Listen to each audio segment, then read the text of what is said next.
नमस्कार दोस्तों, मैं शुभम सैनी आज के इस वीडियो में आपका स्वागत करता हूं। तो बेटे लास्ट क्लास में हमने जो डिस्कस किया था वो प्रकाश का अपवर्तन डिस्कस किया था, जिसमें हमने इसके 2-3 नियम भी सीखे थे। साथ के साथ प्रकाश के अपवर्तन में और परावर्तन में क्या अंतर होता है ये भी आपको बताया गया था। तो मैंने आपसे कहा था कि परावर्तन का मतलब है कि खाली परावर्तन का कि प्रकाश का किसी पृष्ठ पर गिरना, गिरकर वापस उसी माध्यम में लौट जाना प्रकाश का आपका परावर्तन था। और अपवर्तन क्या था कि प्रकाश का एक माध्यम से दूसरे माध्यम में प्रवेश कर जाना प्रकाश का अपवर्तन था। यह अंतर था परावर्तन में और आपका अपवर्तन में। और साथ के साथ इसमें हमने आपको डिस्कस इस बारे में भी किया था कि प्रकाश के अपवर्तन में कौन कौन से पॉइंट इंपॉर्टेंट होता है। पहला पॉइंट इसमें मैंने आपसे बताया था कि जब प्रकाश की किरण जो है विरल माध्यम सघन माध्यम में जाती है, रेल से डेंस में जाती है, तो वो अभिलंब की तरफ मुड़ जाती है। और जब प्रकाश की किरण जो है सघन से विरल में जाती है, डेंस से रेल में जाती है, तो अभिलंब से दूर हट जाती है। इन दोनों का एग्जाम्पल मैंने आपको दिया था। एग्जाम्पल क्या दिया था कि अगर प्रकाश की किरण, ये वाला एग्जाम्पल था कि अगर प्रकाश की किरण आपकी विरल से सघन में जा रही है, वायु से पानी में जा रही है, और तो उस कंडीशन में क्या होता है कि प्रकाश की किरण जो है अभिलंब की तरफ मुड़ जाती है। तो इसका उदाहरण ये था कि पानी के अंदर पेंसिल का मुड़ावा दिखाई देना। इस बात का उदाहरण कि जब प्रकाश की किरण जो है वायु से पानी में जाती है, विरल से सघन में जाती है, सघन में जाती है, तो अभिलंब की तरफ मुड़ जाते हैं। इसी वजह से जो है आपको पेंसिल जो पानी के अंदर मुड़ी हुई दिखाई देती है। दूसरा उदाहरण मैंने आपको दिया था कि जब प्रकाश की किरण सघन से विरल में जाएगी तो अभिलंब से दूर हट जाती है। जिसका एग्जांपल मैंने आपको ये दिया था कि अगर पानी में आपने नींबू डाल दिया, पूरा का पूरा नींबू डाल रखा है आपने, तो आपको साइज बड़ा दिखाई देता है। या अगर आप पानी के अंदर जो है एक 5 रुपए का सिक्का भी डाल रहे हैं, तो वो सिक्का जो है आपको अपने एक्चुअल साइज से बड़ा दिखाई देता है। तो इसका कारण मैंने आपको बताया था कि प्रकाश की किरण जो है जिस कोण से प्रवेश करती है उस एंगल से वो बाहर नहीं आती है, एंगल बढ़ जाता है। यानी कि प्रकाश के प्रवेश करने का एंगल अलग होता है, प्रकाश के एग्जिट होने का, बाहर आने का एंगल अलग अलग होता है। और जो बाहर आने का जो कोण होता है वो अधिकतम होता है किस कोण से? आपतन कोण से, जिस कोण से लाइट जो है प्रवेश कर रही है उस कोण से। तो इसीलिए जो है प्रकाश जब सघन से विरल में जाता है तो वह अभिलंब से दूर हट जाता है, और अभिलंब से दूर हटने का कारण होता है, मैंने आपसे कहा था कि अभिलंब से दूर हटने का कारण होता है अपवर्तनांक की वजह से अभिलंब से वो दूर हटती है। तो 2 पॉइंट थे कि पहला पॉइंट था कि रेल से डैश में जा रही है, विरल से सघन में जा रही तो अभिलंब की तरफ मुड़ गई। दूसरा पॉइंट था कि जब सघन से विरल में जाएगी तो अभिलंब से दूर हट जाती है। तो ये 2 अलग अलग पॉइंट है, एग्जाम्पल भी आपको हो गया था। इसके बाद हमने डिस्कस किया था कि सर अगर किसी बच्चे ने हमसे कहा कि सर ऐसा है, मैं तो प्रकाश की किरण जो है सीधा अभिलंब पर डालूंगा। मैंने कहा ठीक है, तब क्या होगा? तो मैंने कहा जब आप अभिलंब पर डालोगे सीधा प्रकाश की किरण जो है, उस स्थिति में प्रकाश जो है सीधा टकराकर वापस लौट जाएगा उसी रास्ते से जिस रास्ते से वो आया था। अब उसका एग्जाम्पल क्या था सर? एग्जाम्पल था कि अगर हम पेंसिल को पानी के अंदर बिल्कुल सीधा खड़ा कर दें, तब वो आपको मुड़ी हुई दिखाई नहीं देगी, क्योंकि अब प्रकाश सीधा अभिलंब पर गिर रहा है। और अभिलंब पर गिरने का मतलब होगा जब तल से टकराएगा, तल से टकराने के बाद प्रकाश वापस उसी रास्ते से वापस लौट जाता है। तो ये उस बात का उदाहरण था कि प्रकाश जब अभिलंब पर गिरता है तो उसमें जरा सा भी चेंज नहीं आता, वो अपने पथ से जिस रास्ते से वो आ रहा था उसी रास्ते वापस वो लौट जाता है। ठीक है, तो स्टूडेंट उसके बाद हमने पढ़ा प्रकाश के अपवर्तन के नियम। इसमें 2 नियम पढ़े थे हमने कि प्रकाश का अपवर्तन में क्या नियम होता है। कि पहले नियम मैंने आपको ये बताया था कि आपतित किरण, जैसा हमने समझा वैसे बनाकर, वैसे नियम वही नियम है, वही ऐसे लिख दो। आपतित किरण, अभिलंब तथा अपवर्तित किरण, 3 पॉइंट हो गए, तीनों एक ही तल में होते हैं, सीधी सी बात है, पहला नियम था। दूसरे मैंने आपको बताया कि आपतन कोण के ज्या यानी कि साइन, और अपवर्तन कोण की जया मतलब साइन आर का अनुपात एक नियतांक होता है, और उस नियतांक को क्या बोलते हैं? अपवर्तनांक कहा जाता है। और मैंने आपसे कहा था कि इस नियतांक का मतलब यह कि आपने माध्यम सेम रख रखे हैं और आप उसी कोण पर बार बार लाइट डाल रहे हैं, तो जितने कोण पर आपने लाइट डाली और उससे अगर आपने कहा 30 के कोण पर आप लाइट डाल रहे हैं, 15 कोण पर उसका अपवर्तन हो गया, 15 के एंगल के कोण पर वो मुड़ गई, तो अगर हर बार आप 30 पर लाइट डालेंगे, माध्यम समान रखेंगे, तो आपको जो अनुपात मिलेगा वो एक जैसा मिलेगा। ये हो गया नियतांक। और वो लाइट को मोड़ने का काम कौन करता है? उस गुण का नाम होता है, वो माध्यम गुण होता है, उस गुण का नाम होता है अपवर्तनांक। तो स्टूडेंट आज का हमारा जो टॉपिक है वो यही है कि अपवर्तनांक यानी कि प्रकाश को मोड़ने का काम, माध्यम का वो गुण जो प्रकाश को मोड़ता है वो अपवर्तनांक कहलाता है। इसके बारे में आज डिस्कस करना है। तो आज का हमारा टॉपिक है अपवर्तनांक।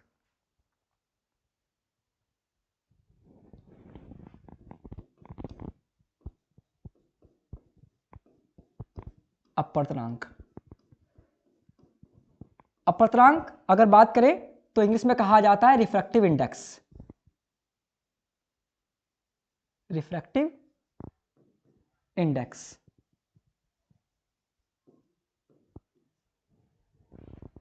रिफ्रैक्टिव इंडेक्स सिंबल n, समझते चलना।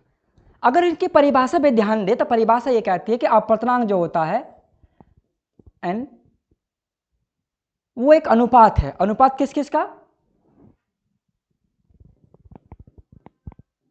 वायु में प्रकाश की चाल, वायु में प्रकाश की चाल तथा किसी भी माध्यम में, चाहे माध्यम कोई सा भी हो, बस वायु नहीं होना चाहिए, किसी अन्य माध्यम में प्रकाश की चाल,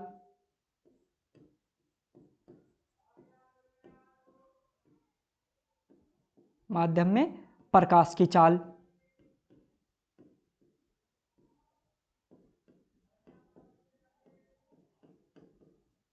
के अनुपात के बराबर होता है अपवर्तनांक। यानी कि अपवर्तनांक n इजिकल टू n बराबर किसके? वायु में प्रकाश की चाल और किसी और के, या सीधे आप समझे कि अपवर्तनांक का मतलब हो गया वायु में प्रकाश की चाल तथा किसी अन्य माध्यम में प्रकाश की चाल। अब ये अनुपात की है, के अनुपात के बराबर होता है। आप जो है जो फॉर्मूला है, फॉर्मूले से परिभाषा बनाना सीखिए। वायु में प्रकाश की चाल, ठीक है, और ये लाइन जो आपने ड्रॉ की अपॉन की, उसे आप बोल दिया अनुपात। किसी अन्य माध्यम प्रकाश की चाल, आपको टॉपिक समझ में आ गया, ठीक है। हाँ, कि सर अपवर्तनांक जो है वायु में प्रकाश की चाल तथा किसी अन्य माध्यम में प्रकाश की चाल। अब इसको बोले के अनुपात, बराबर का चिन्ह है के बराबर, ये जो चिन्ह होता है उसको साथ जोड़ते हैं के का की, ये तीन वर्ड जोड़े जाते हैं। अब जैसे यहां पर हमने किया कि अपवर्तनांक जो है वायु में प्रकाश की चाल तथा किसी अन्य माध्यम प्रकाश की चाल, अब ये लाइन के अनुपात के बराबर होता है। और ध्यान रखना कि वायु में प्रकाश की चाल का सिंबल होता है C और किसी अन्य माध्यम प्रकाश की चाल का सिंबल होता है V। इसीलिए जो है हमने प्रतीक चिन्ह सिंबल अलग अलग लिए हैं। C रिप्रेजेंट करता है वायु में प्रकाश की चाल को, स्मॉल c। V किसी माध्यम में प्रकाश की, किसी अन्य माध्यम में, लेकिन अन्य माध्यम का मतलब यहाँ पे क्यों लिखा है? क्योंकि वायु नहीं है बस माध्यम, वो ध्यान रखना इस बात का। तो किसी अन्य माध्यम में प्रकाश की चाल, इसको बोल दिया V। तो n इजिकल टू क्या हो गया? C upon V। तो अपवर्तनांक जो है वायु में प्रकाश की चाल तथा किसी अन्य माध्यम प्रकाश की चाल के अनुपात के बराबर होता है। ये हो गया परिभाषा के अकॉर्डिंग। और अगर इसको थोड़ा सिंपल समझे तो ध्यान रखना, सिंपल समझते हैं कि अपवर्तनांक जो है वो किसी माध्यम का वो गुण होता है जो लाइट को मोड़ने का काम करता है। देखो, जब आपने पिछले एग्जाम्पल में पानी में आपने पेंसिल को मुड़ावा देखा था, तो यहाँ पर एक क्वेश्चन ये पुटअप हुआ कि सर ठीक है, लाइट अभिलंब की तरफ मुड़ जाती है जब वो जाती है विरल से सघन में, ठीक है, रेर से डेंस में जाती है। क्वेश्चन यहाँ पर ये पुटअप हुआ कि सर लाइट को मोड़ने का काम कौन कर रहा है? तो लाइट को मोड़ने का काम जो करता है वो माध्यम का गुण करता है, माध्यम की क्वालिटी करते हैं, उस गुण को ही अपवर्तनांक कहा जाता है। वो गुण ही अपवर्तनांक। अगर जो माध्यम जितना ज्यादा, देखो ध्यान रखना। अब ठीक है, आपने कहा कि यहाँ पर लाइट मुड़ गई। अब क्वेश्चन ये है कि आपसे कि सर किसकी वजह से मुड़ी? तो आपने कहा अपवर्तनांक की वजह से मुड़ी। हमने पूछा अपवर्तनांक क्या होता है? तो आपने कह दिया माध्यम का गुण होता है अपवर्तनांक, जिसको रिप्रेजेंट करते हैं n से। अब क्वेश्चन मेरा ये है कि अगर ये माध्यम चेंज कर दें तो क्या तब भी गुण बना रहेगा? बिल्कुल बना रहेगा। अगर आपने माध्यम चेंज कर दिया तो हर माध्यम का अपना गुण होता है। लेकिन अगर माध्यम कितना लाइट को मोड़ रहा है, कितना लाइट को नहीं मोड़ रहा है, ये इस बात पर भी डिपेंड करता है कि माध्यम विरल है या सघन है। अब इसको मैं थोड़ा सिंपल समझाता हूं आपको। हमेशा एक बात ध्यान रखना, जो माध्यम जितना ज्यादा गाढ़ा होगा, जो माध्यम जितना ज्यादा गाढ़ा होगा वो लाइट का उतना ज्यादा बैंड करेगा, और जो माध्यम जितना ज्यादा कम गाढ़ा होगा जो माध्यम ज्यादा कम गाढ़ा होगा वो लाइट को उतना कम बैंड करेगा। अब यहां पर दो माध्यम था गिलास के अंदर, एक था वायु और एक था पानी। वायु की तुलना में पानी जो है ज्यादा भारी है, हैवी है। अब क्या हुआ कि जब लाइट वायु से पानी में गई तो अभिलंब की तरफ क्या हो गई? मुड़ गई। तो उसने को ज्यादा बैंड कर दिया। अब दूसरे केस में क्या था? जब लाइट पानी से वायु में जा रही है, पानी वायु हल्का माध्यम है, पानी भारी माध्यम है इसकी तुलना में, तो अभिलंब से दूर हट गया, यानी कि कम मुड़ी, कम मुड़ी। अब देखो ये बाहर से दूर हटी है, मुड़ने का मतलब फिर इधर की तरफ को मुड़ती, तो ये माध्यम से क्या होगी? दूर हट गई। तो इसीलिए कहा जाता है अपवर्तनांक का मतलब होता है किसी माध्यम का वो गुण जो लाइट को मोड़ने का काम करता है, बैंड करने का काम करता है, वो आपका अपवर्तनांक कहलाता है, जिसको रिप्रेजेंट करता है n equal to C upon V से। अब C मतलब वायु में प्रकाश की चाल, हमेशा ध्यान रखना वायु में प्रकाश की चाल जो होती है वो फिक्स होती है, वो होती है 3 × 10⁸ मीटर पर सेकंड। ये अप्रोक्सीमेट है, लगभग है, लेकिन एक्चुअल में जो होती है वो राउंड फिगर में मानी गई है 2.99 × 10⁸ मीटर पर सेकंड। इसको अप्रोक्सीमेट में लिख देते हैं, लगभग में लिख देते हैं कि पूरा करके कि इस तरीके से कि ठीक है इतनी होती है 3 × 10⁸ मीटर पर सेकंड वायु में प्रकाश की चाल। एन हो गया अपवर्तनांक, वी हो गया किसी अन्य माध्यम में प्रकाश की चाल। सी की वैल्यू इतनी होती है, वी किसी अन्य माध्यम प्रकाश की चाल है, तो उसको हम क्या करते हैं, ये इस पर न्यूमेरिकल्स भी आता है, कभी कभी आपको अपवर्तनांक भी दे देगा, प्रकाश की चाल आपको हमेशा फिक्स रहेगी वो देगा नहीं, ये आपको रिमाइंड रहती है। हाँ एग्जाम में लिखा हुआ आता है, इंडेक्स बनेगा एग्जाम जब आप 10th क्लास का पेपर दोगे तो स्टार्टिंग में जो इंडेक्स होता है उस इंडेक्स में कुछ वैल्यू लिखी हुई होती है, जैसे इलेक्ट्रॉन की वैल्यू लिख दी, ठीक है, प्रकाश का चाल का मान लिख दिया, तो वहां पर आपको मिल सकता है, लिखा हुआ मिलता है। लेकिन फिर भी आपको एग्जाम के भरोसे नहीं जाना है कि भाई आपको एग्जाम में लिखा मिलेगा या नहीं मिलेगा, आपको अपने पर डिपेंड होकर जाना है। किसी प्रकाश की चाल इतनी वैल्यू होती है जो आपको पढ़ा दिया गया है, ठीक है। अब थोड़ा सा और डिटेल में आता है इस चीज के। अब लाइट अगर एक माध्यम से दूसरे माध्यम में गई, अब आपने इसका नियम नंबर 2 पढ़ा था अपवर्तन का, उसमें कहा था कि सर आपतन कोण का अनुपात तथा अपवर्तन कोण का अनुपात, यानी कि आपतन कोण तथा अपवर्तन कोण का अनुपात जो है एक नियतांक होता है जिसे कहा जाता है अपवर्तनांक n। अब अगर प्रकाश एक माध्यम से दूसरे माध्यम में गया, माध्यम 1 माध्यम 2, अभिलंब हो गया, प्रकाश किरण जाती है और अभिलंब से अभिलंब की तरफ मुड़ जाती है, आपतन कोण, आपतन कोण, और ये हो गया आपका अपवर्तन कोण, आई और आर हो गया। अब समझना एक माध्यम से दूसरे माध्यम में गया, जब हम आपसे ये कह रहे हैं कि प्रकाश किरण एक माध्यम से दूसरे माध्यम में प्रवेश कर रही है तो अपवर्तन हो गया। अब इसको लिखें कैसे, तो अपवर्तन में ऐसे लिखा जाता है कि जब प्रकाश किरण जो है एक माध्यम से दूसरे माध्यम में गई तो sine i upon sine r, ठीक है, तो इसको लिखा जाता है 1n2, एक या बेस में, देखो मल्टीप्लाई में नहीं, ऐसा नहीं करना आपको, आपने 1n2 लिख दिया, नहीं ये गलत तरीका होता है। तरीका यह है कि 1 बेस में n और बेस में 2, यानी कि एक माध्यम से दूसरे माध्यम में क्या करें, लाइट जा रही है। 1n2 का मतलब क्या है, और 1n2 को लिखेंगे किस तरीके से, आपको ऐसे लिखोगे n2 अपॉन n1। जिस माध्यम में लाइट मुड़ी है वो माध्यम ऊपर, जहां से लाइट आ रही है जिसके तुलना में लाइट मुड़ी है वो अपोन में। 1n2 पहले से दूसरे माध्यम में गई तो n2 अपॉन n1 के 1n2। अगर लाइट दूसरे से पहले माध्यम में जा रही है तो इसको लिखते हैं 2n1, इस तरह से लिखा जाता है 2n1, और इसको लिखते हैं n1 अपॉन n2। अब पहले वाले माध्यम में लाइट मुड़ी है। अगर लाइट हवा से पानी में जा रही है, एयर से वाटर में जा रही है, यहां पर एयर है, आपने कह दिया वायु है, एयर है, या पानी है, वाटर है, तो इसे कैसे लिखेंगे, ANW, इस ऐसे लिखा जाता है। अब पानी में लाइट मुड़ी है, NW अपॉन NA। NW का मतलब क्या, पानी का अपवर्तनांक, NA का मतलब क्या, एयर का अपवर्तनांक, यानी कि वायु का अपवर्तनांक। अब आपने कहा लाइट वाटर से पानी में गई है, वाटर से जो है एयर में गई है, पानी से वायु में गई है, तो इसे कैसे लिखेंगे, WNA। जिसमें बैंड हो रही है वो बाद में, जिससे लाइट यात्रा कर कर आ रही है वो स्टार्टिंग में, WNA। अब इसे कैसे लिखा जाएगा, इसे लिखा जाएगा NA अपॉन NW। तो ये तरीके होते हैं चीज़ों को लिखने के, इस अपवर्तनांक को इस तरह से लिखा जाता है, चीज़ें ऐसे यूज़ की जाती है, ठीक है सर। वाटर से एयर में गई या एयर से वाटर में जा रही है, ठीक है, दूसरे से माध्यम से पहले माध्यम से गया, आपने कहा तीसरे चौथे माध्यम में गई है, तो उसे कैसे लिखेंगे, तीसरे चौथे माध्यम में, जिस माध्यम में लाइट आपकी मुड़ती है उसके बाद भी लिख दो, तीसरे चौथे में, अगर चौथे में माध्यम में लाइट मुड़ रही है तो 3n4, तीसरे चौथे में लाइट मुड़ी है तो इसको लिखा जाएगा n4 अपॉन n3। चीज़ें ऐसे काम करती हैं आपकी। तो ये था आपका अपवर्तनांक, यानी किसी माध्यम का वो गुण जो लाइट को मोड़ने का काम करता है उसे अपवर्तनांक कहा जाता है। और अगर हम इसको परिभाषा के आधार पर समझें तो परिभाषा ये बनती है इसकी कि अपवर्तनांक जो है वायु में प्रकाश की चाल तथा किसी अन्य माध्यम प्रकाश की चाल के अनुपात के बराबर होता है। और देखो ये एक अनुपात है, जब ये अनुपात है तो इसलिए इसका कोई भी मात्रक नहीं होता, ध्यान रखना।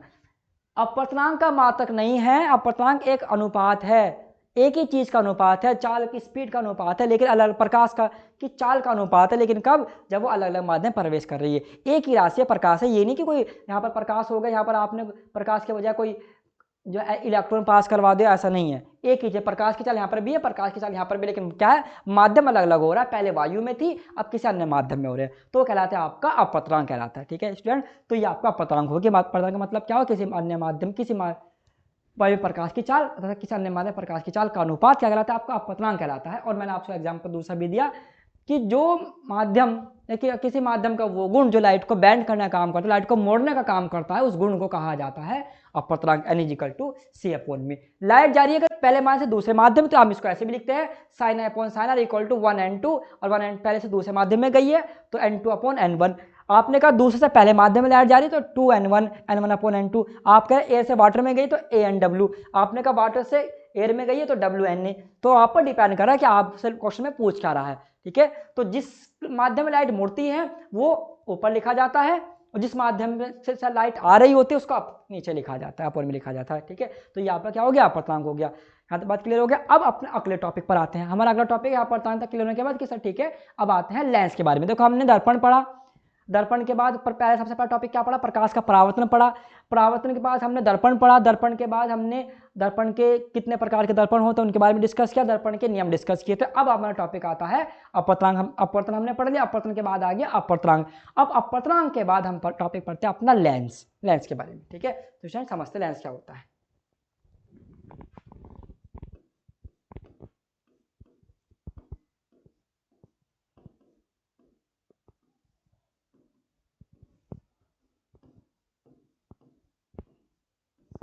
लेंस, देखो लेंस और दर्पण अलग अलग है। दर्पण के बारे में मैंने आपको बताया कि दर्पण एक ऐसी वस्तु होती है जो प्रकाश को परावर्तित करके प्रतिबिंब बनाती है, छवि बनाती है। वो क्या था? दर्पण था। अब लेंस की बात करते हैं। लेंस दो पृष्ठों का संयोग होता है, कॉम्बिनेशन होता है, कॉम्बिनेशन ऑफ टू सरफेस, दो पृष्ठों का संयोग, कॉम्बिनेशन आपका लेंस कहलाता है। अब दो पृष्ठ कौन कौन से? दो उत्तल या दो अवतल। अगर दो उत्तल ले रहे हैं, अगर मैं पहले इसको लिख देता हूं, लेंस जो है दो पृष्ठों का संयोग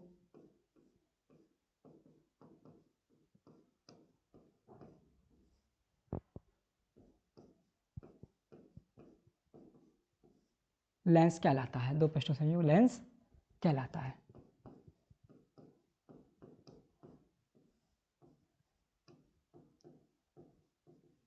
इसे लिखा जाता है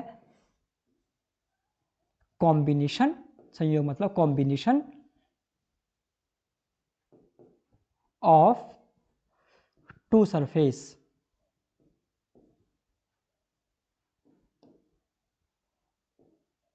is called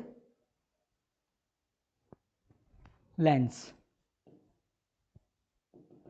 combination of two surface is called lens. ठीक है सर, आपका लेंस कहलाता है कि दो पृष्ठों का संयोग जो है आपका लेंस कहलाता है। अब ये लेंस आपके दो प्रकार के होते हैं। एक होता है आपका उत्तल लेंस,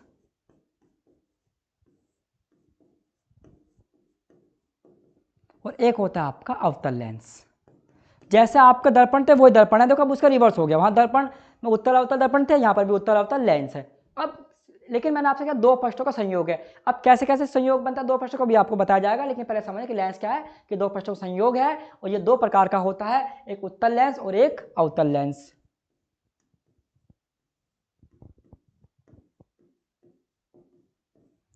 इसको मैंने कह दिया कॉनकेव लेंस।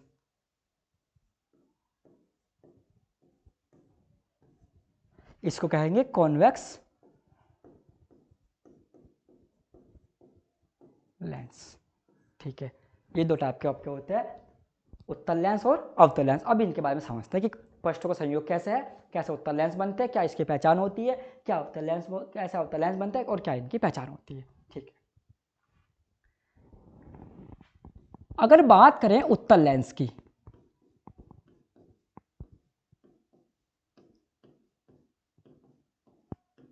तो लेंस के बारे में अभी मैंने आपसे क्या कहा कि दो पृष्ठों का संयोग क्या हो गया? लेंस हो गया।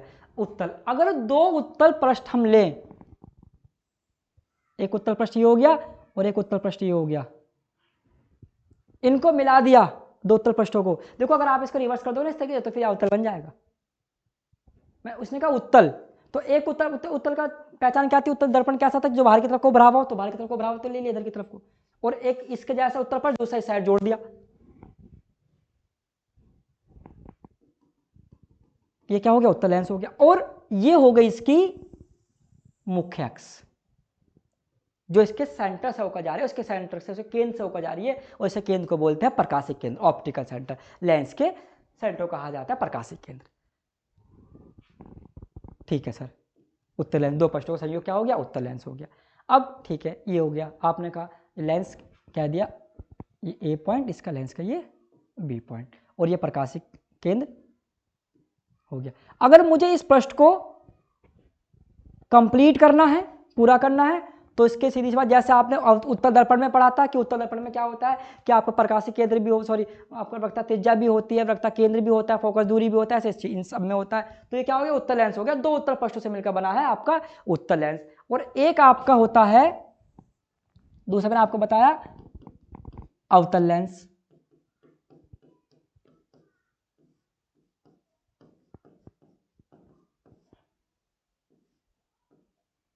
समझना अवतल लेंस क्या होता है, दो अवतल पृष्ठों से मिलकर बनता है। ये अवतल पृष्ठ, दो अवतल पृष्ठों से मिलकर बनता है कौन सा, अवतल लेंस। ठीक है सर, ये एक अवतल पृष्ठ ये हो गया, एक अवतल पृष्ठ मैंने इस तरीके से ले लिया। ठीक है, ये हो गया आपका अवतल लेंस, और ये हो गया इसकी प्रकाशिक केंद्र, उत्तल लेंस और अवतल लेंस। अब क्वेश्चन ये है कि हम पहचान कैसे करेंगे।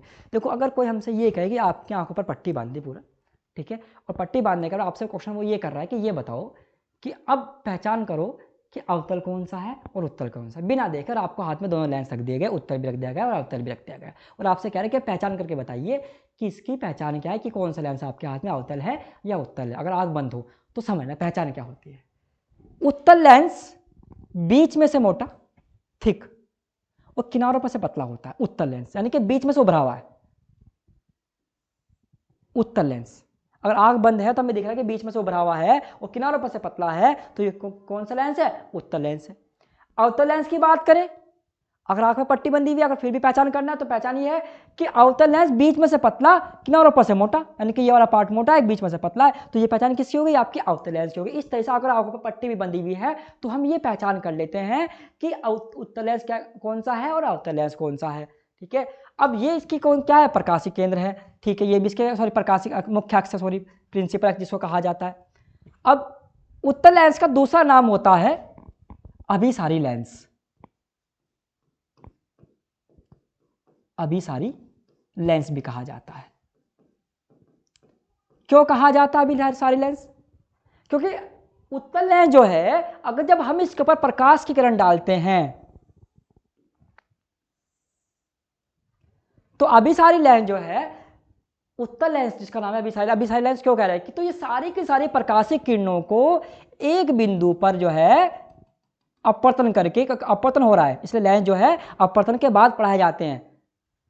दर्पण में परावर्तन होता है इसलिए वो दर्पण के साथ आते हैं, परावर्तन के साथ आते हैं। अब लेंस की बात कर रहे हैं, अपवर्तन हुआ और अपवर्तन होने का मतलब हो गया लाइट को तो मोड़ता ही है, सीधी सी बात है, ये भी माध्यम है, कांच भी तो माध्यम है। ठीक है, अब क्या करता है उत्तल लेंस, अभिसारी लेंस क्यों कहते हैं कि जब ये जितनी भी प्रकाश किरण आ रही होती है सबको एक ही बिंदु पर क्या कर देते हैं, फोकस कर देते हैं,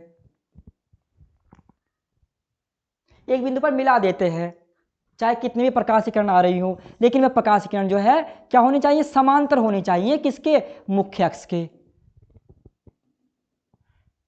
तो इसे अभिसारी लेंस भी कहा जाता है। अभिसारी लेंस का मतलब हो गया कन्वर्जिंग लेंस, यानी कन्वर्ज करना।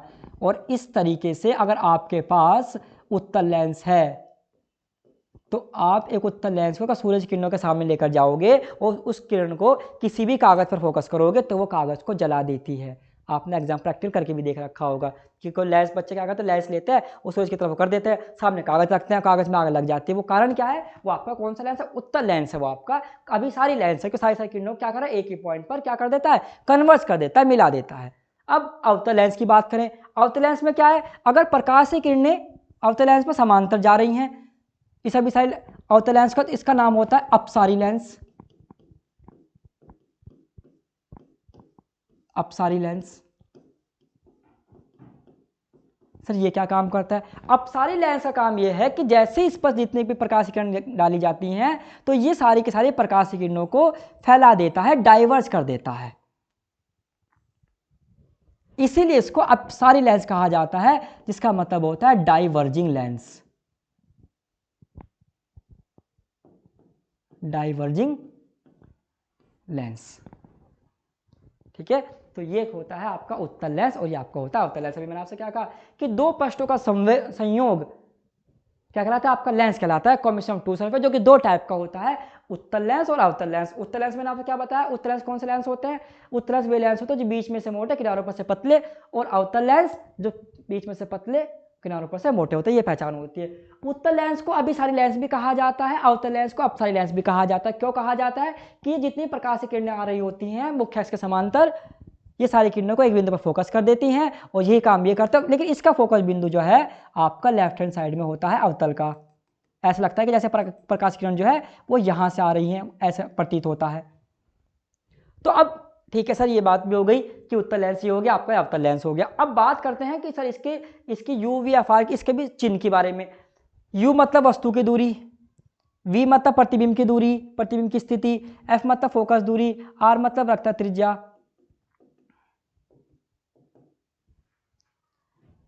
जो चिन्ह उसके थे वही चिन्ह इसके हैं, सीधी सी बात है। सारी चीजें क्या होती है, यू तो नेगेटिव रहेगा, ध्यान रखना, क्योंकि लेफ्ट हैंड साइड में रखा हुआ होता है। और उत्तल लेंस की बात कर रहे हैं, उत्तल लेंस में फोकस भी इधर होगा, वक्र त्रिज्या भी ठीक है, तो सारी चीजें क्या हो जाती हैं? प्लस में हो जाती हैं। अब ऐसा प्रकृति कैसी होती है, उत्तल लेंस कैसे प्रतिबिंब बनाता है?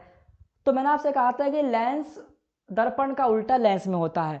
अगर उत्तल दर्पण वहां पर कैसा प्रतिबिंब बना रहा था?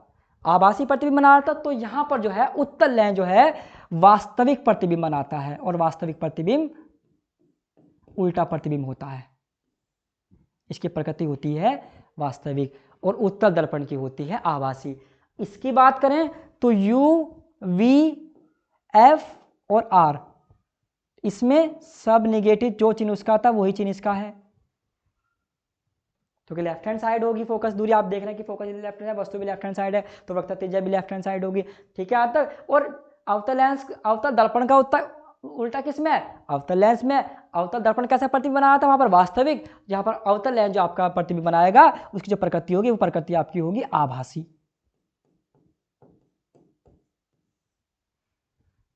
आभासी होती है। और आभासी प्रतिबिंब कैसे बनता है? सीधा प्रतिबिंब बनता है।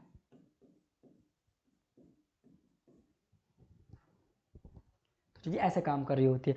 तो ठीक है, उत्तल लेंस है, अभिसारी लेंस भी कहा जाता है, क्योंकि प्रकाश किरणों कई बिंदु पर फोकस करता है। अगर इसके चिन्ह परिपाटी की बात करें तो मैंने आपसे कहा कि यू, उत्तल लेंस में यू को छोड़कर बाकी सब पॉजिटिव, और अवतल लेंस में सब नेगेटिव, जो आपने दर्पण में पढ़ा था सेम ऐसा ही है। बस मैंने आपसे कहा दर्पण का उल्टा लेंस में होता है। बस दर्पण की जो प्रकृति थी, जैसे उत्तल दर्पण की, ये तो लेंस है, उत्तल दर्पण की प्रकृति कौन सी थी? आभासी थी, तो यहाँ पर क्या हो गया? वास्तविक हो गया। अवतल दर्पण की प्रकृति वहां पर कैसी थी? वास्तविक, तो यहाँ पर क्या हो गया? आभासी हो गया। ये अंतर होता है बस। और दूसरी बात, दर्पण जो है क्या करते हैं? प्रतिबिंब बनाते हैं, लेकिन लेंस जो है प्रकाश की किरणों को मोड़ते हैं। ये अंतर होता है, ये कार्य होता है। लेंस का कार्य होता है किरणों को मोड़ना, और दर्पण का काम होता है प्रतिबिंब को बनाना। ये अंतर होता है दोनों में, कि दर्पण प्रतिबिंब को बनाता है, मिरर मैंने आपको बताया कि दर्पण क्या का मतलब क्या है? एक ऐसी वस्तु जब प्रकाश को परावर्तित करके क्या करती है? प्रतिबिंब बनाती है, और दर्पण में हम प्रतिबिंब ही देखते हैं। और लेंस का काम क्या होता है? लेंस किरणों को मोड़ता है, प्रकाश की किरणों को मोड़ना काम करता है। ये अंतर होता है लेंस में और दर्पण में। अब इसके फॉर्मूले की बात करते हैं।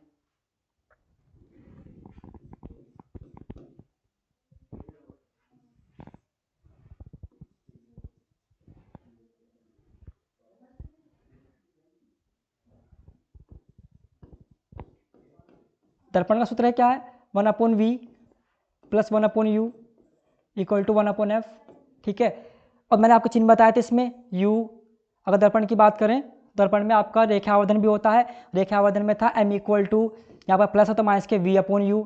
प्रकृति कैसी होती है दर्पण की प्रकृति? अगर उत्तल दर्पण की प्रकृति की बात करें तो आभासी या वास्तविक। तो इसमें इंपॉर्टेंस किसकी होती है? u v f r की होती है, कि आप चिन्ह यहाँ पर जो है कौन सा ले रहे हैं। अब ऐसी बात करें अगर लेंस की, लेंस लेंस का फॉर्मूला होता है 1/v minus 1/u equal to 1/f। ये अंतर होता है दर्पण के फॉर्मूले में और लेंस के फॉर्मूले में। दर्पण में क्या है, प्लस है, लेंस में क्या है, माइनस है। और इसका m का वैल्यू होती है, जो रेखा आवर्धन का फॉर्मूला होता है m इक्वल टू माइनस के, यहाँ पर होता है प्लस के v/u। चीज़ें वही हैं जैसे आप समझते आ रहे थे। तो ये अंतर किसमें हो गया, ये दर्पण का फॉर्मूला होगा, ये किसका फॉर्मूला हो गया, लेंस का फॉर्मूला हो गया। अब थोड़ा लेंस के कुछ नियम समझते हैं कि लेंस जो है लाइट को कैसे कैसे मोड़ता है, समझना जरा। पहले समझते हैं लेंस की क्षमता।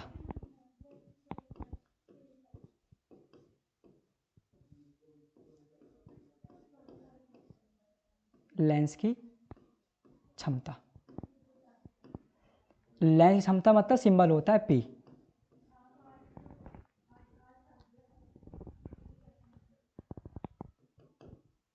फोकस दूरी का पहले परिभाषा समझते हैं। फोकस दूरी का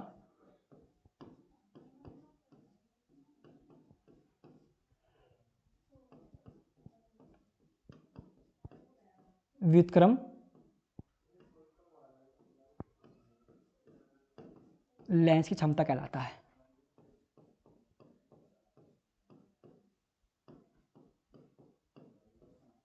लेंस की क्षमता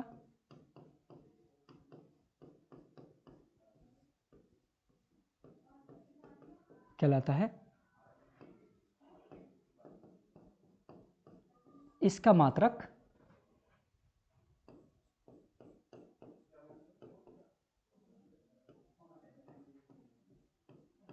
डायोप्टर होता है।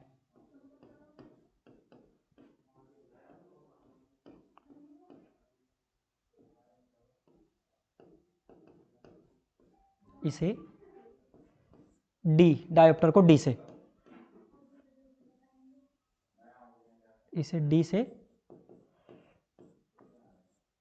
प्रदर्शित करते हैं, प्रदर्शित करते हैं। ठीक है, अब समझना फोकस दूरी का व्युत्क्रम, एफ लिखोगे तो फोकस दूरी, व्युत्क्रम क्या होगा 1/f, उल्टा ये तो होगा, क्या कहलाता है, लेंस की क्षमता कहलाता है। P इक्वल टू 1/f, लेकिन कब, जब फोकस दूरी मीटर में हो तब। अगर फोकस दूरी सेंटीमीटर में है तो P इक्वल टू 100/f। ध्यान रखना, ये मीटर के लिए और ये सेंटीमीटर, जब फोकस दूरी सेंटीमीटर में हो, जब फोकस दूरी मीटर में हो। अब होता क्या समझना, ये कह रहा है कि अगर फोकस दूरी बढ़ रही है तो लेंस की क्षमता घट रही है, मतलब उल्टा तो हो रहा है कि लेंस की क्षमता का मतलब क्या, फोकस, लेंस की क्षमता का मतलब है फोकस दूरी का व्युत्क्रम। और अगर बहुत सिंपल लैंग्वेज में कहें तो ये कहा जाता है लेंस की लाइट को मोड़ने की कैपेसिटी। लाइट जो है, लेंस जो है लाइट को जितना ज़्यादा बैंड करेगा उसकी क्षमता उतनी ज़्यादा होगी, जितना कम लाइट को मोड़ेगा उसकी क्षमता उतनी ही कम होगी। यानी कि उसकी कैपेसिटी को ही तो क्या बोल रहे हैं, लेंस की क्षमता बोल रहे हैं कि लाइट, लेंस की लाइट को मोड़ने की कैपेसिटी लेंस की क्षमता कहलाती है। कि जितना ज़्यादा लाइट को बैंड कर रहा है क्षमता उतनी ज़्यादा, जितना कम बैंड करेगा क्षमता उतनी कम। अब थोड़ा समझ के चलना, आपने कहा फोकस दूरी अगर ज़्यादा है तो लेंस की क्षमता क्या होगी, कम हो गई। फोकस दूरी अगर कम है तो लेंस की क्षमता क्या होगी, ज़्यादा हो गई। एक इसको समझते हैं एग्जाम्पल के थ्रू। ये उत्तर लेंस हो गया, इस पर पहली कंडीशन ये हो गई। चलो इसको जो है अलग साइड पर समझते हैं, प्रैक्टिकल। ये उत्तर लेंस, ठीक है, लाइट डाली गई और यहाँ से लाइट को क्या कर दिया, फोकस कर दिया, लाइट को बैंड कर दिया। ठीक है, आपने कह दिया ये फोकस दूरी f1 है। ठीक, ये आपका लेंस हो गया, ये इसका हो गया फोकस बिंदु f। ठीक है, कि सर स्टार्टिंग में इस लेंस से लाइट को इस पॉइंट पर बैंड कर दिया। ठीक है, अभी ये निकल के नहीं आया कि लेंस की क्षमता क्या होती है, कि फोकस दूरी कम होने पर क्या होगा, ज़्यादा होने पर क्या होगा। अभी दूसरा डायग्राम बनाते हैं फिर इसका समझ से, दोनों का कंपेयर करेंगे, तुलना करेंगे, समझ में आ जाएगा। ठीक है, ये हो गया, एक प्रकाश किरण गई, एक ये वाली प्रकाश किरण गई। अब इसने लेंस को यहाँ पर मोड़ दिया, इसकी फोकस दूरी यहाँ पर हो गई f2। ठीक है, ये इसका हो गया फोकस बिंदु और ये हो गया एक लेंस। अब समझना, लेंस L1, ये भी वही लेंस है, ये लेंस L2, वो दोनों उत्तर लेंस है। इस वाले कंडीशन में फोकस दूरी की लेंथ इतनी है, इस वाले कंडीशन में फोकस दूरी की लेंथ इतनी है, यानी कि इतनी फोकस दूरी है। पहले वाले केस में ये फोकस दूरी हो गई, ठीक है। दूसरे वाले केस में फोकस दूरी कम हो गई, तो इसका मतलब क्या हुआ, यहां पर उसने लाइट को कम बैंड करा तो फोकस दूरी कम हो गई। फॉर्मूला क्या है, P = 1/f। आपने क्या कहा, फोकस दूरी बढ़ेगी तो लेंस की क्षमता घटेगी, तो यहाँ पर फोकस दूरी बढ़ गई इसकी तुलना में, इस वाले इसकी तुलना में फोकस दूरी यहाँ पर क्या बढ़ रही है, या फोकस दूरी क्या है, कम है। तो फोकस दूरी इंक्रीज हो गई तो लेंस की क्षमता क्या हो गई, फोकस दूरी अगर बढ़ गई तो लेंस की क्षमता क्या हो गई, तो घट गई, अपना डिक्रीज हो गई। और यहाँ पर क्या हो रहा है कि फोकस दूरी क्या है, कम हो गई। जब फोकस दूरी कम हो गई तो लेंस की क्षमता क्या हो गई, बढ़ गई। इस तरीके से कहा जाता है कि लेंस की क्षमता जो है वो व्युत्क्रम होती है, रिवर्स होती है, रेसिप्रोकल होती है, किसकी, फोकस दूरी की। तो यही बात तो कही गई कि जब फोकस दूरी जितनी ज़्यादा होगी लेंस की क्षमता उतनी ही कम होगी, फोकस दूरी जितनी कम होगी लेंस की क्षमता उतनी ही कम होगी। कोई लेंस लाइट को जितना ज़्यादा बैंड करेगा, जितना ज़्यादा मोड़ देगा, उसकी लेंस की क्षमता उतनी ज़्यादा होगी। और कोई लेंस जो है लाइट को जितना कम मोड़ रहा होगा उसकी लेंस की क्षमता उतनी ही कम होगी। तो लेंस क्षमता P = 1/f और P = 100/f। कब, जब सेंटीमीटर में तो 100/f, जब मीटर में P = 1/f। लेंस क्षमता का मतलब क्या होता है, डायोप्टर होता है, इसको D से रिप्रेजेंट करते हैं, ठीक है। तो स्टूडेंट हमारे जो टॉपिक में क्या क्या थे कि आज हमने डिस्कस किया कि प्रकाश का तो अपवर्तनांक डिस्कस कर लिया, अपवर्तनांक = C/V। उसके बाद डिस्कस करा कि अगर एक माध्यम से दूसरे माध्यम ले जाए तो हमको किस तरीके से लिखते हैं। आपने कहा दूसरे से पहले में जाए तो 2n1 आपको लिख सकते हैं, पहले से दूसरे में जाए तो 1n2 लिख सकते हैं। और दूसरा, उसके बाद हमने लेंस के बारे में डिस्कस किया, दो पृष्ठ संयोग लेंस कहलाता है, combination of two surface is called lens. दो टाइप का हो गया, उत्तल लेंस हो गया, अवतल लेंस हो गया, यानी कॉन्वेक्स लेंस हो गया और कॉनकेव लेंस हो गया। उसके बाद हमने डिस्कस किया कि उत्तल लेंस क्या होता है, अवतल लेंस क्या होता है। मैंने आपको दोनों चीज़ें पढ़ाई कि उत्तल लेंस का मतलब क्या है, सर अभी सारी लेंस भी कहा जाता है। क्यों कहा जाता है कि ये जो है सारे के सारे प्रकाश की किरणों को एक बिंदु पर क्या कर देता है, फोकस कर देता है। दूसरी बात मैंने आपको पहचान क्या बताई, बीच में से मोटे, किनारों पर से पतले हैं, ये पहचान। अगर आपको पट्टी बंदी हुई है तब भी आप मेजर कर लेंगे। अवतल लेंस मैंने आपको क्या बताया, सर अपसारी लेंस कहा जाता है। क्यों कहा जाता है, जितनी प्रकाश की किरणें आ रही होती है सबको क्या कर देता है, डाइवर्ज कर देता है, फैला देता है, इसलिए इसका नाम है अपसारी लेंस के फैला देना। और मैंने कहा अब इसकी बात करते हैं प्रकृति कैसी होती है। तो अगर इसकी प्रकृति की बात करें तो इसकी प्रकृति वास्तविक होती है, इसकी प्रकृति होती है आभासी, मतलब सीधा प्रतिबिंब बनाता है या उल्टा प्रतिबिंब बनाता है। चिन्ह परिपाटी वही हैं जो आपके दर्पण में थे, UVFR UVFR चीज़ ऐसे काम कर रही होती है। तो ये अवतल लेंस उत्तल लेंस की पहचान हो गई, ये आपकी अवतल लेंस की पहचान हो गई।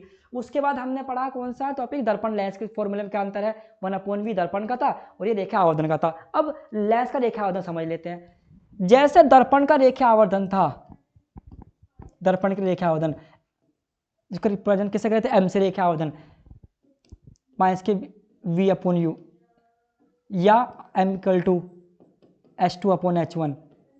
आवर्धन का मतलब क्या है कि वस्तु की तुलना में प्रतिबिंब की ऊंचाई कितना गुना बड़ा बन रही है, कितनी बन रही है, ठीक है। वो अनुपाती तो है कि प्रतिबिंब वस्तु की ऊंचाई और प्रतिबिंब की ऊंचाई का अनुपात क्या है, रेखा आवर्धन है। वही बात इसमें ही है कि लेंस जो है वस्तु की तुलना में प्रतिबिंब जो बना रहा है, जो प्रतिबिंब बन रहा है उसकी ऊंचाई कितनी है। तो इसी तरह यहाँ पर भी कह देंगे M = S2/H1।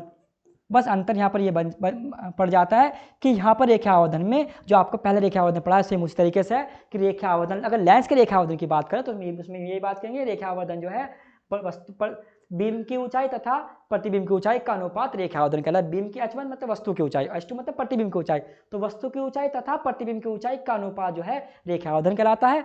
यही बात दर्पण के लिए भी है। बस अंतर क्या है, यहाँ फॉर्मूले प्लस है, यहाँ पर माइनस है। तो यहाँ पर प्लस है तो यहाँ पर दर्पण में यहाँ पर माइनस है, यहाँ पर प्लस माइनस है तो यहाँ पर दर्पण में प्लस है। ये माइनस है तो ये प्लस और ये प्लस है तो ये माइनस। तो चीज़ें ऐसे काम कर रही होती, तो ये दर्पण का हो गया, ये लेंस का हो गया।